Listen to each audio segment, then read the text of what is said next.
I am Hazara and I was in Afghanistan. I'm thinking about my family. They are in life or not. During hundreds of years we fight, and he captured our land, captured our everything.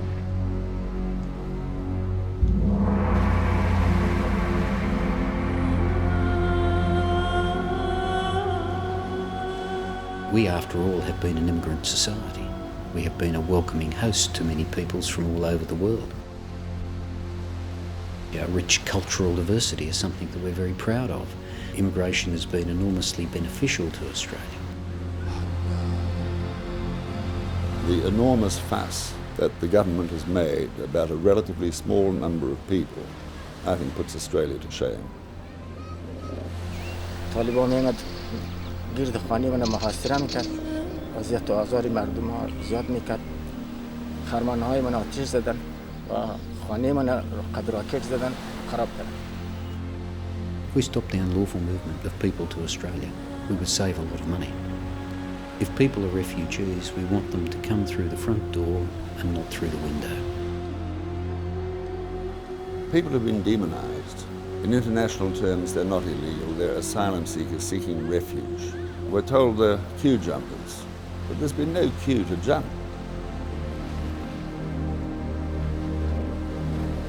Woomera is very bad condition. There is no difference between Woomera detention and Cuba jail.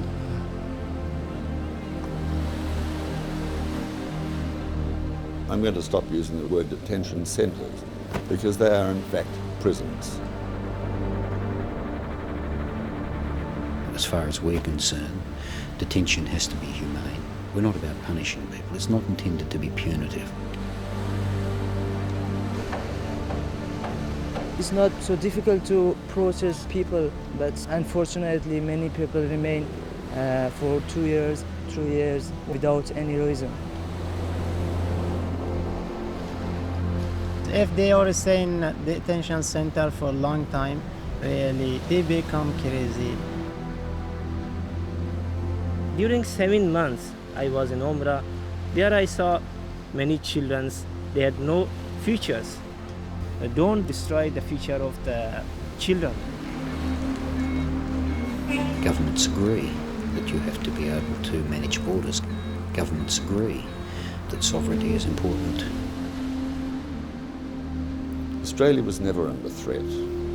Can anyone really believe that 4 or 5 or even 6,000 refugees offer a threat to the sovereignty of Australia?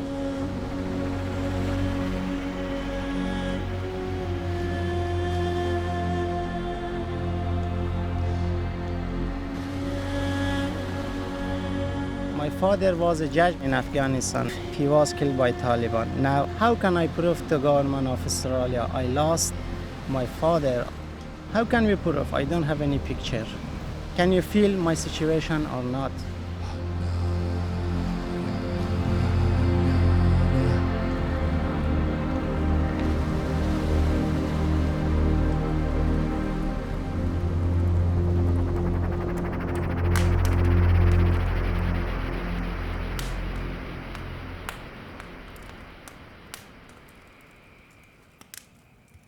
وقتی که در افغانستان پرابلم‌های بسیار بزرگ بود، کلان بودن، وضعیت ما بسیار خراب بودن از دست طلبا و جنگ‌های داخلی که در افغانستان بودن، نه تنها موضوع‌های طالب بلکه افغانستان 26 سال از انقلاب میگذره.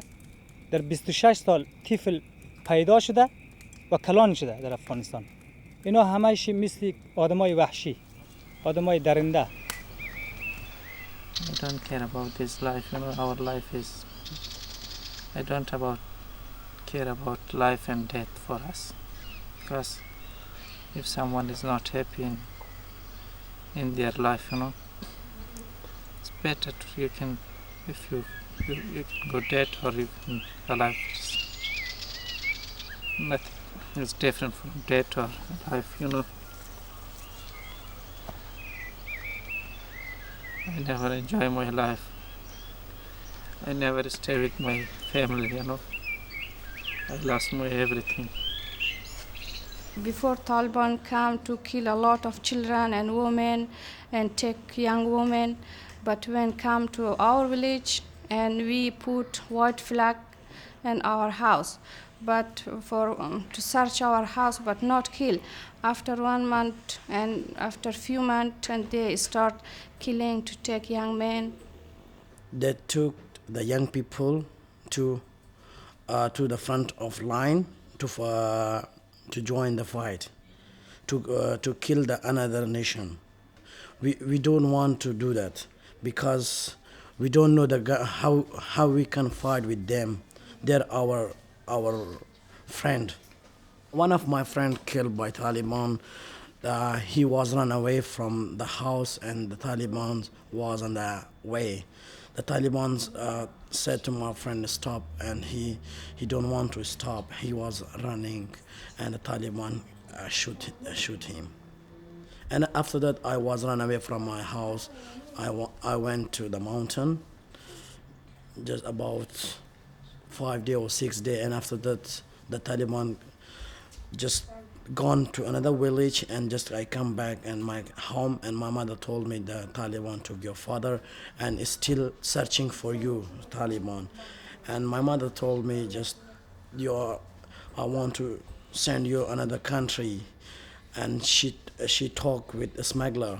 But I say, who is my smuggler? She said to me, doesn't matter, just go and maybe your life is safe there. همین در هتل شتا بودم دیگه. یه آمد گفت که برادر شما کجا میرید؟ ما هم که دمزی شاید بودیم که ما زودتر از افغانستان باید خارج شدیم که جان ما در خطر بودن. آمدن گفت شما کجا میرید؟ ما گفتم ما خارج میرم. گفت ما استرالیا مو برم شما نه.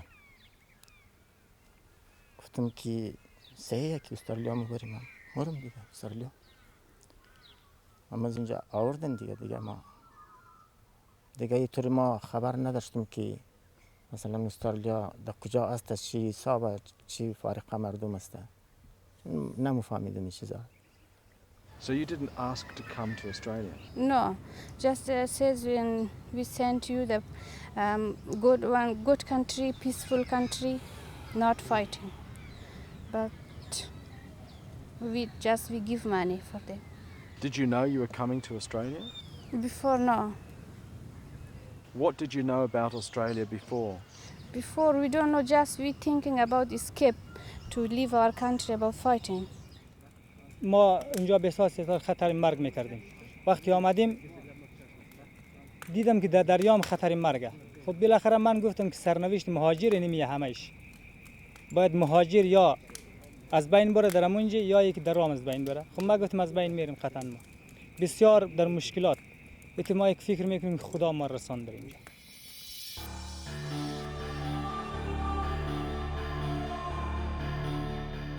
Boat is very dangerous.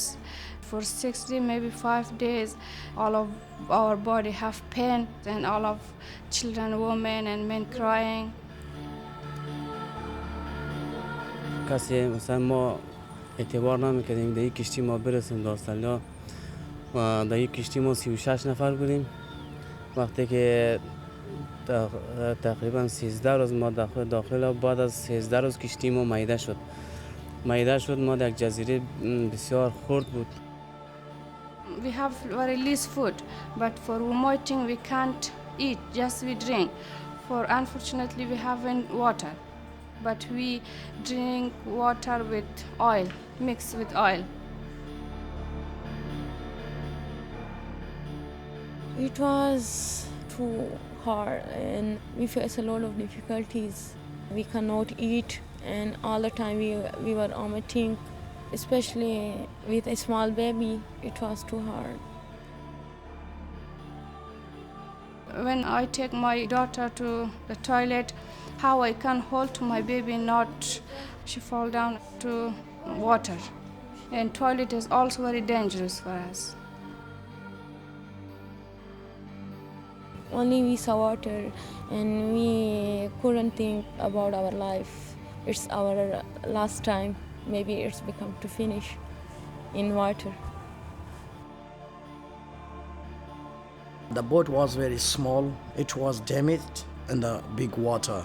The water come up But the Australian officer come arrest us. They told us you are illegal in my country. Now we took you on the Darwin we put you on the camp. Australia has a policy of mandatory detention of asylum seekers. The Department of Immigration and Multicultural Affairs, DEMA, has established 7 detention centres on the mainland and another on Christmas Island. All are operated by ACM, a privately owned American prison management company. In the remote South Australian desert, where temperatures can exceed 45 degrees, the detention centre at Woomera has become the most notorious of them all. The government, I guess the outcome of what they wanted is to prevent a huge wave of refugees coming, and so they are putting deterrents. On the whole, the deterrents have become, I think, so hard and so stringent that now, and a lot of times, have become inhumane. And so the government is trying to walk a very fine line behind giving very strong disincentives to come, and on the other hand, trying to be within the humanitarian guidelines. And to my mind, it's not working.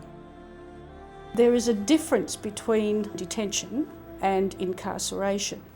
And these people arrive and they themselves will be quite adamant and positive about being detained because they appreciate that we have to process them in some way and check out their background stories and their health status. They don't object to being detained. However, when they arrive at particularly Woomera, where I was, they arrive at the gates, which are locked. There's razor wire everywhere. They are isolated in compounds. They are handcuffed often to be moved from one compound to another.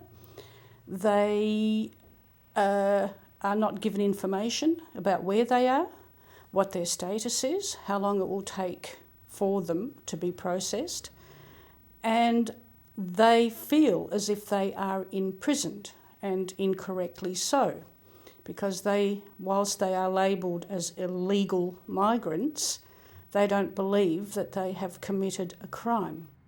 Now, some people are trying to portray our handling of asylum seekers as being less than genuine. But the issue is not one of Australia wanting to be unwelcome. It's a question of Australia saying we want to be able to make the choices as to who has the greatest need. We want there to be a system on which that can be properly determined. In other words, if people are refugees, we want them to come through the front door and not through the window.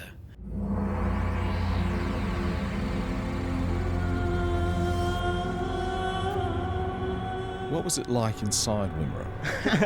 Everybody knows Woomera. If I tell you Woomera is a good place, I'm lying really. But I don't know how can I tell you. I tell you it was good or not. But it's better to tell you it was good. Yes. It's better to lie? It's better. These Hazara men have just been released from Woomera. They've been classified as genuine refugees and issued with temporary protection visas, or TPVs. While allowing them to stay in Australia for up to 30 months, the TPV holders receive no federal educational assistance, even for English classes. They cannot apply for passports or leave Australia to visit their families, and their children, born in this country, cannot be registered here. There is so many Hazara people, there is so many Afghans people, there is so many Iranians to stay in Woomera 2.5 years. I think it is a long time for us. We came to Australia to have a normal life and not like our country. Okay, there is a famous jail, a famous dungeon in Afghanistan in Kandahar to keep Hazara people like this. Just Woomera is better than Kandahar to give a little food. But we didn't come to Australia just eating the fruit and sitting. We came to Australia to help myself, to help my family, to help government of Australia, because they give us everything, but not like that. Have you been in jail before? Yeah, I've been, I think, 1 week in Taliban jail, but not danger look like Umrah. Which is better, Taliban jail or Woomera? Taliban jail is better in one time, kill you. He decide about you in one time. If you want to kill you, he kill you in one time. If you want to release you, you go. Before I came to Australia, I had not any information about Australia. If I had information to Australia has a jail like this, I never come. It's better to kill by Taliban or another group also. The detention center, I do not say that there should not be any detention center. I do not oppose this, but unfortunately many people remain for 2 years, 3 years, 1 year, so without any reason. Most of the delay in relation to those people who are held for longer periods of time, you will find, is traced back to the fact either that there is a security clearance involved, that they're appealing decisions through every opportunity that is available, or they've been found not to be refugees and they're refusing to cooperate either in relation to getting a passport or identifying themselves clearly to the government of the country that they're from as to who they are. In other words, they're frustrating the efforts to enable them to be returned. The biggest factor that is, I feel, inhumane is the time they have to wait and the effect it has on their psychological thinking. Just the people can cry, really. They don't have time to talk with somebody else. You know, when they had interview, after 2 or 3 months, they will get answer from his case officer. But his case officer says, you must say until I give you the result, okay? Imagine you're coming in from the boat. You get all these information taken from you, and then you're told, wait. And you wait for 3 months, and you try to get an appointment with it's the DEMA official. He says he's coming, and he doesn't come. Then we get to 6 months. And I find that after 6 months is the time, if they haven't been given any information with regard to the status of their visa, then the riots start. Within 2 months, 3 months, if the people are not eligible for visa, so send them back. The people who are eligible to get visa, please give them the visa. Do not let them get crazy. So therefore, what sets in? Anxiety, depression, hopelessness, uncharacteristic behavior, e.g. lighting of fires, breaking down the walls, slashing, hanging, hunger strike.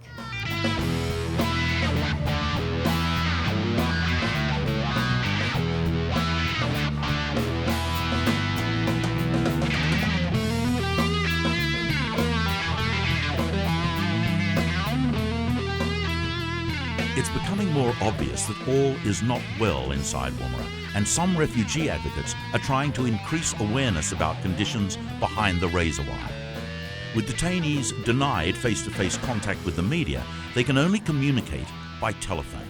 From Thursday, the Iraqi people are started the hunger strike, and they're digging about 25 graves, 10 graves in my compound and 15 graves in November. And they are still in hunger strike, but they insist they will continue up to achieve their goal. And the Afghani detainees also last night, they protested and support the Iraqi detainees. They protested against the inequality and unfair processing. And they say why we have been here for a long time. The situation which is going on in Woomera really affects on the mind of children, because the mind of children is like a white paper. Whatever they see, they get. We have a lot of kids here in the detention center, and they asking from their fathers, from their mothers. They said why we are not allowed to go to the community, why we are not allowed to play with Australian children. What did you do that the government put us to the prison? And they're crying, they have no answer. Nobody's here to give us an answer for these questions.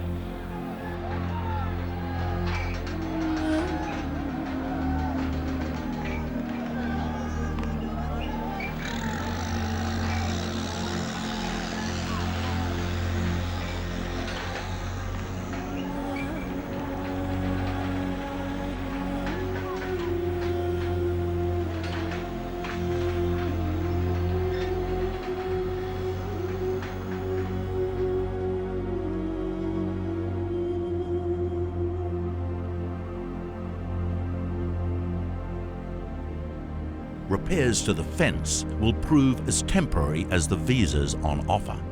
As the situation inside Woomera deteriorates, divisions are emerging in government ranks. One of the top advisors to the Immigration Minister, Philip Ruddock, has resigned as protests at the Woomera detention centre worsen. 7 men have been taken to hospital from a larger group which apparently swallowed shampoo or detergent. The prospect of mass suicide attracts the attention of the press. Are you able to tell us anything about what's happened to them? No, I can't. That's confidential. I can't say that, all right, except for their conditions are stable. All right? And I'll be able to tell you more in the morning. When I brought in Woomera Detention Center, I have been interviewed, the first interview, then I remained for 4 months without any interview. Then we asked Dima, why don't you take second and third interview to continue our case? They did not answer. They did not answer. Even we had 5 days hunger strike just to know why we remained without any interview. But Dima did not answer us. And the psychologist, after 5 days, the psychologist came and said, you must eat today and tomorrow you will meet Dima. Tomorrow never come. And we did not meet any Dima. These are the conditions that people begin to vent their anger, frustration, and unhappiness by attacking initially inanimate objects, such as the centre itself. Once that has had no positive results, or in their opinion positive results, then people begin to use the next thing that they have, and the only thing that they have left to bargain with, and that is themselves. Then you begin to have behaviour such as people trying to commit suicide, trying to burn, themselves. I've seen many people trying to hang themselves. I've seen many people to slash themselves by blood, and I've seen many people drinking shampoo, and I've seen children to drinking shampoo and slashing themselves. Why? Because of depression, because of disappointment, and because of indefinite future. I have heard people make comments like, oh, well, that's the sort of thing they do. But these are human beings, and I don't think people willingly, without some reason, slash their wrists, nor jump off buildings into razor wire, sew up their lips, or drink disinfectant. I mean, these are cries and pleas for attention. I've seen children crying and asking their parents that why, when we get freedom, why we are here. And I've seen children asking their parents that what did you do? Did you commit any crime that we are in detention center? When we were in hunger strike, 74 or 17 people lived together. I know that. And not the young guy, not the old man, but I saw the woman also and the child, 12 years old, 9 years old, like this. But somebody says, maybe the father and mother and his brother said, you must live together. Not, because they had a bad condition in Woomera, really. Yes, it's really painful. It's really difficult to hurt yourself. It's really difficult to hang yourself. But whenever you are depressed, whenever you are disappointed, whenever you cannot find any way that is a solution for you, that time really you get crazy. You have to find out from Dima what's up with this person, and it may be because they haven't heard about the status of their visa for up to 2 years. which I think is really unacceptable. I mean, if you are in jail, you know your sentence is 12 months or 6 months. But here, you come in, you could be waiting and not hear a single word as to whether they're going to get the protection visa. من دست خود را 31 نقطه با سیگرت دردم. چرا دست خود با 31 نقطه با سیگرت دردم؟ از اینکه تلفن برای من نمیداد. یک کارت تلفن رفیق ما برای من خرید. And then you also query the correctional officers. What's happened to this man that they slashed themselves? Invariably they say, well, I don't know, they just suddenly went berserk. But on closer questioning, you would find that these officers sometimes had very authoritarian attitudes, and they push the detainees around and they spoke to them in a very derogatory way. And to my mind, this brings down their self-esteem, the loss of faith, and that can result with such lacerations. They speak with us like an animal. Everybody knows that. While I was there, I worked in a compound where they theoretically had the troublemakers. It was also the compound where they put people on the high-risk assessment who had tried to harm themselves or mutilate themselves. They used medical or medicinal means to subdue these people.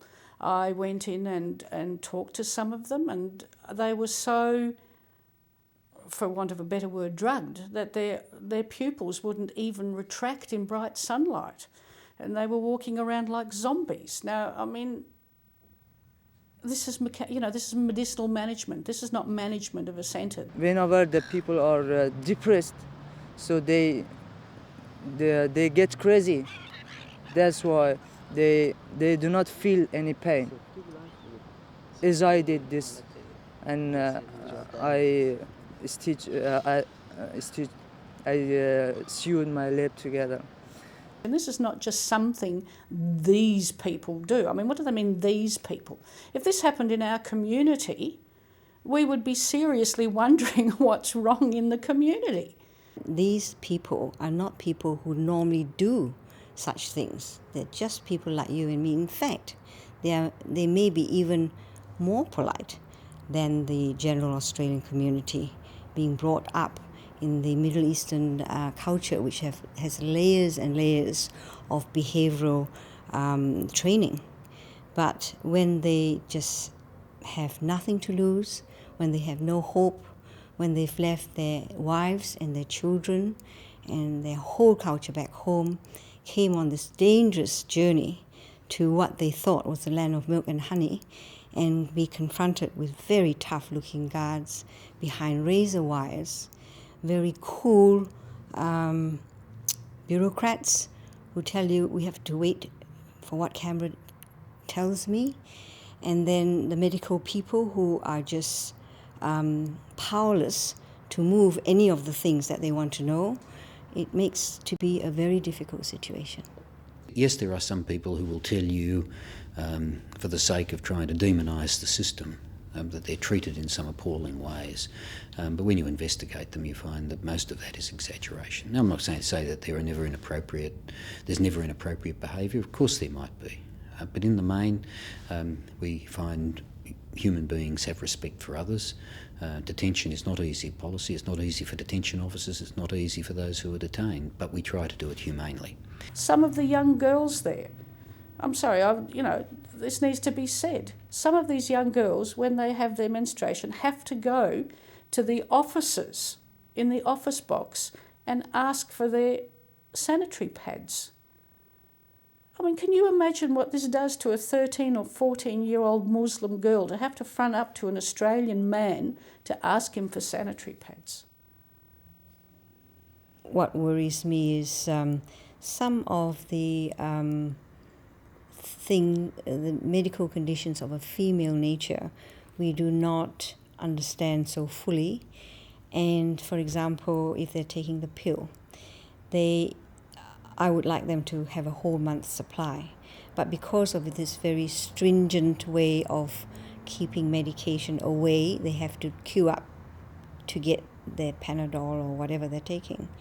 And I see queuing up every day for an oral contraception is quite unacceptable. And even if they swallow the whole of the oral contraception, you're not going to die. But it's so stringent. They're taking away the people's dignity. They're taking away the people's rights to have some privacy or some part of their lives, that is sacred to them. It's not right. Well, I'm going to stop using the word detention centres because they are in fact prisons. And they're run in some ways even more harshly than prisons because there isn't the same level of accountability. The head of Amnesty International was out here the other day and denied access to Woomera. Now, was she denied access to Woomera because she may speak the language and can speak directly to some of the asylum seekers?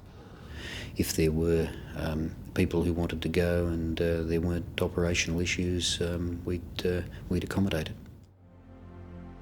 Australian immigration officials have the job of validating asylum seekers' claims. Local knowledge of their homeland is tested, and even their accents are called into question. When I was in Woomera, really, when I had interview, I didn't know how can I improve my problem to my case officer because he doesn't know, he can't speak my language. That time I had a Pashtuns interpreter and Tajik also. I didn't have any Hazaragi because Hazaragi language is one language, it's not an accent.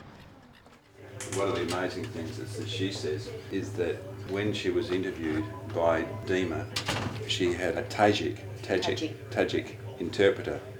The Tajiks are the traditional enemies of the Zara.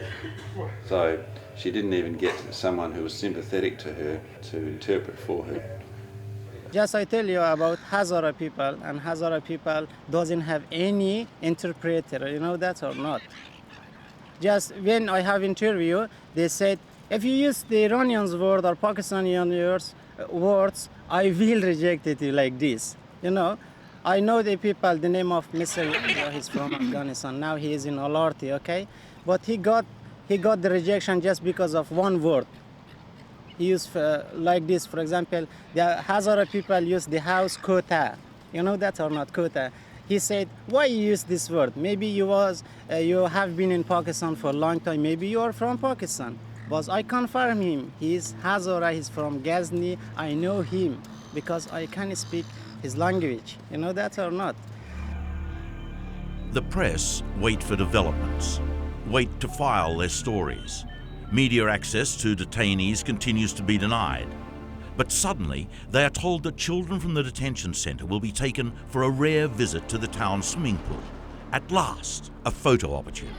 And a story for tonight's news. An ugly story of imprisoned children that's beamed around the world. The press are kept outside the fence, so the children take the initiative and get their point across.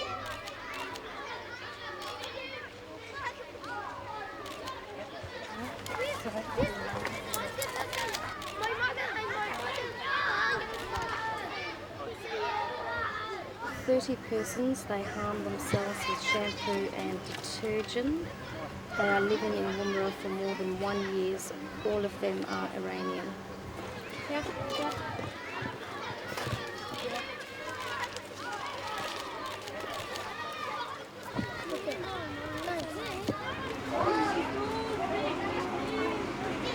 Come on, walk under the bus.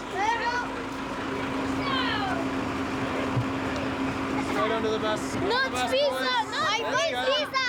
I want visa! Give to Iranian visa, why? Visa! Visa! Visa! Visa! Visa! Because people have been made to think that the Afghan refugee is beyond the pale. We don't want them to be part of Australia. They're not the sort of people we'd like to have here. After all, they throw their children overboard or sew their lips together. But we now know those things are untrue. And I think there's a groundswell of decency rising up against Australia's current policies. Good on you. Good on you for coming today, because now is the time that the community must insist that we want justice. We want justice for the refugees behind the wire all over Australia and the Pacific. I don't believe that I'm a bleeding heart. I am not advocating that when refugees arrive in Australia, they instantly be allowed out into the community. Take them out of Woomera Detention Centre and put them in Woomera itself. Woomera belongs to the government. The government can do what it likes with Woomera. There are houses there that are standing empty. There is an entire infrastructure in that town for 7,000 people. Let them into the units, into the houses. Let them go shopping, let them go to the school, let them worship, let them grow their own vegetables. Teach them how to live in Australia as Australian citizens. They should be given every assistance that we can to make sure that their transition from detention to the community is as smooth as possible, with the greatest help towards becoming productive, happy, good citizens when they get out. Now I am confused what to do about tomorrow. What happened to me tomorrow also? Because I don't know. I don't have any information about Australia. The city, the situation, the culture, everything is different for me. آینده خود را ما دقیق نمیفهمم که ما چیکار باید کنیم. به خاطر که اینجا ما مهاجر آواره هستیم و از فامیلی و قوم و اقارب خود دور هستیم. نمیفهمم که چی تصمیم بگیریم یا چی کار بکنیم. Hazara people has a good brain, has a good, everything is good, but unfortunately there is not any opportunity for us. They give us peace, they give us everything here. And especially for my child, I want a bright future for my kid. Because of this, I don't want to go back. The Western Sydney suburb of Auburn has become a cultural and employment oasis for many of those released on temporary protection visas. Muhammad Ali has rented a small shop to provide himself with an income rather than relying on dole payments. But his TPV is to be reviewed, and there is no guarantee he or any of his countrymen will be allowed to remain in Australia. I never thought that I will go to Australia in my whole life. I spent 9 months in detention center just to prove that I'm Afghani, I'm from Afghanistan, and to get my rights as a human being and as a refugee in Australia. All of you guys today here, you have been in detention center. Detention center, maybe 6 months. You were in detention? 6 yeah, 6 months, yeah. You take permanent resident visa. Bring for my visa, temporary. They gave you temporary. Yeah. At the first time they gave you the proof of permanent visa. Then they changed to temporary visa. Yeah, changed temporary visa. Yeah, that is the problem which we have. But because I got my permanent visa, and so you have just a piece of paper. But this piece of paper makes too much difference. You can't go to TAFE, which I'm going. Definitely. Yeah. As a normal Australian person, I work hard 8 hours a day. I pay tax. I respect all the laws which applies on every Australian. I obey all this and I respect them. But still, I am bid to get free education, even free English language classes. But now, I think for us it's more important to let these people know that it's not finished yet in Afghanistan. In my own idea, it is that just the Taliban put down their turbans and shave their beards, but they are living with the same idea in Afghanistan. But I think that this liberal government, the situation in Afghanistan, they are trying to make an excuse that for them to send, especially the Afghan asylum seekers, back to their country, by saying that the situation is normalized in Afghanistan. Yeah. But we all know that it's not true. Once we have sent back, no one will guarantee our lives. No one will guarantee our freedom.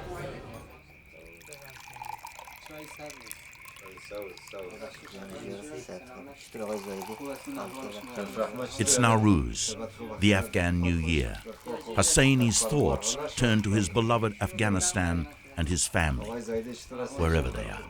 برادر امسال خود دویم سال است که ما و شمود وطن خود نیستیم و پالوی زن بچه خودم نیستیم. ما خواهد بسیار بلیم زن بچه خود کشتیم با خدا. پارسال ما این دمی وقت داوی چیز بودم جزیره آشمیری. من دمی روزا دیگه که دمی جزیره کریسمس بودیم. اما دمی شوا کمی خواو میگیرنم من بچه خواو میگیرنم ولی. اوه خدا نگاه کنه با خدا بیست. ولی یک دفعه خو بچه خم اولادای خود. ما شما زن بچه داره دیگه.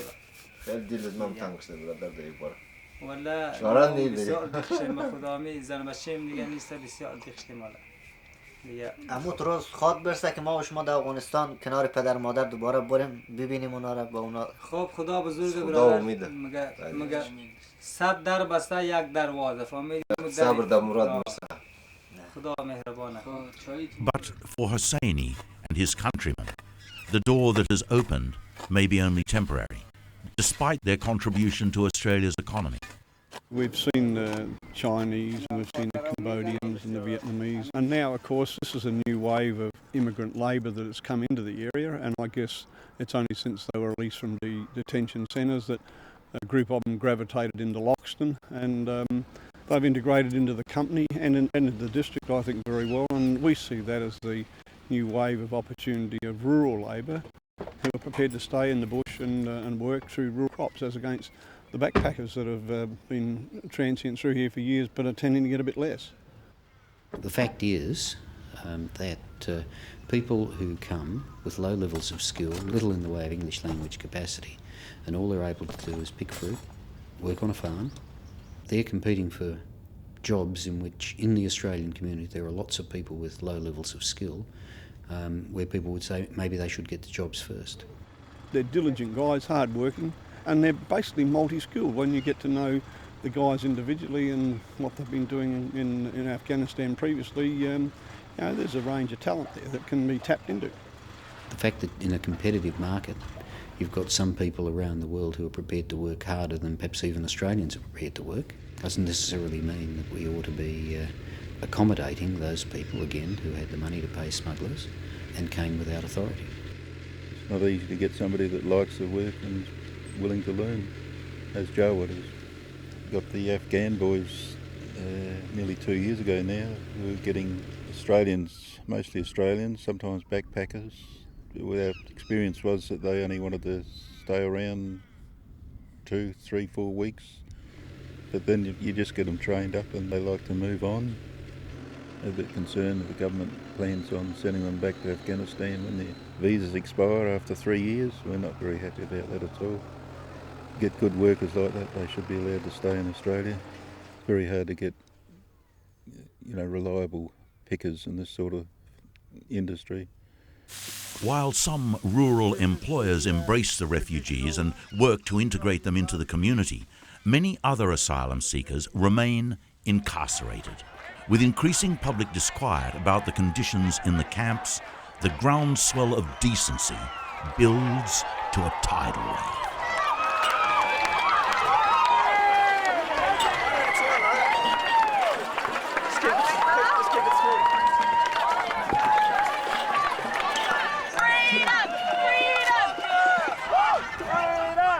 Never thought we'd get this close.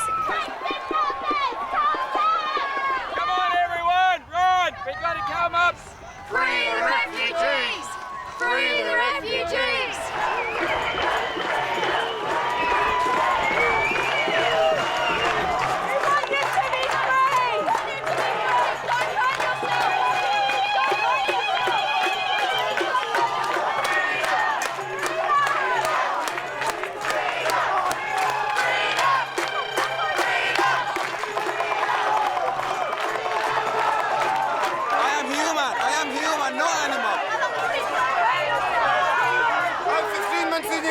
But you say you know from Afghanistan, why?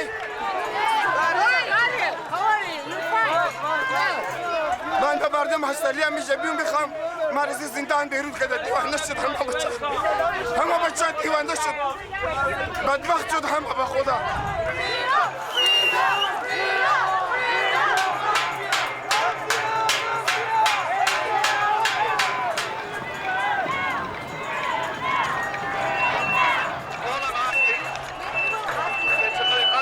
Side of the road, and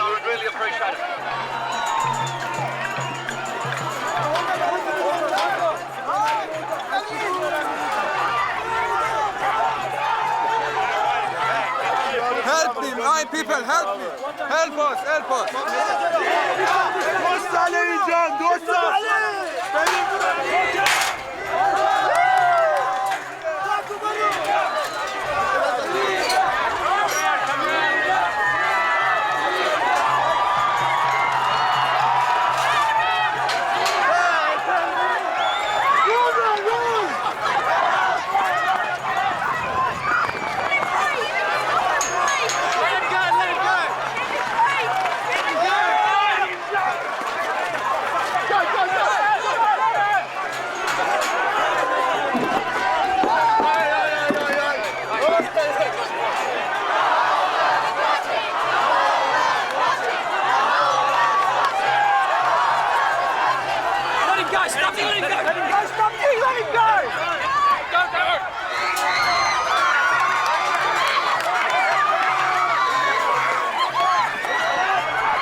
Disheartened that in a supposed multicultural country where we value, I think above anything else, our freedom, it's the only thing we keep from them.